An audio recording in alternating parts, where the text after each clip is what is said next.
তিস্তার ভাঙন কবলিত চরাঞ্চলের নারী ও শিশুদের বিনামূল্যে স্বাস্থ্যসেবা দিয়েছে রোটারি ক্লাব অব রংপুর।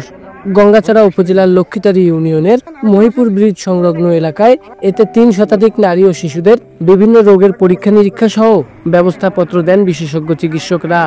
সেই সাথে বিনামূল্যে ঔষধ বিতরণ করা হয়। বিনামূল্যে চিকিৎসা সেবা ও ঔষধ পেয়ে খুশি চরাঞ্চলের মানুষ। আমরা তিস্তা নদীর মানুষ, অভাবী এলাকার মানুষ। এখানে আমাদের টেস্ট করাচ্ছে, অনেক ওষুধ দিচ্ছে, যার কারণে আমাদের অনেক উপকার হচ্ছে। এখানে তো বন্যা কবলিত এলাকা, এটা হচ্ছে এখানে সেই রকম কোনো ট্রিটমেন্ট হয় নাই এর আগে এরকম। আজকে আসছে, সবাই দেখতেছে, অনেক ভালো লাগলো আর কি।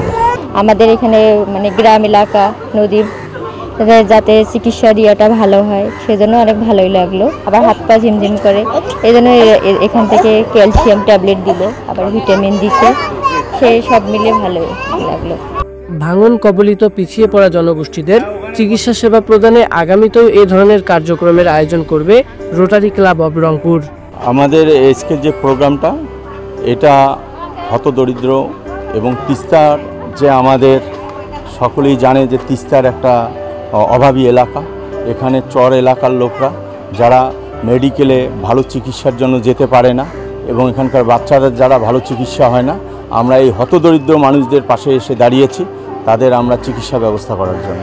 তা আমরা মহিপুরে এসেছি তিস্তা নদীর ভাঙনে, যারা এই কয়েকদিন আগে জানেন আপনারা সকলেই যে এখানে অনেক বড় ধরনের একটা বন্যা হয়েছে।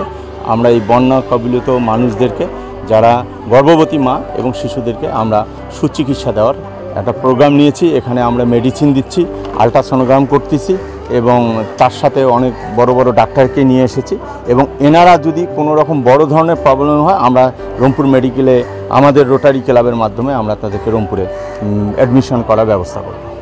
রোটারি ক্লাব অব রংপুরের প্রেসিডেন্ট আবু বাকের বাড়ি মিঠুর সভাপতিত্বে এতে প্রধান অতিথি ছিলেন গঙ্গাচড়া উপজেলা নির্বাহী কর্মকর্তা মাহমুদ হাসান মৃধা। বক্তৃতা করেন রংপুর চেম্বারের সভাপতি এমদাদুল হোসেন এমদাদ, তিস্তা বিশ্ববিদ্যালয়ের চেয়ারম্যান আশরাফুল আলম আলামিন, Rangpur chamber of commerce and ইন্ডাস্ট্রির পরিচালক Partha Bose, rotary club of রংপুরের সেক্রেটারি তানভীর হোসেন আশরাফি সহ অন্যরা। এরপরে বৃক্ষরোপণ কর্মসূচি পালন করা হয়।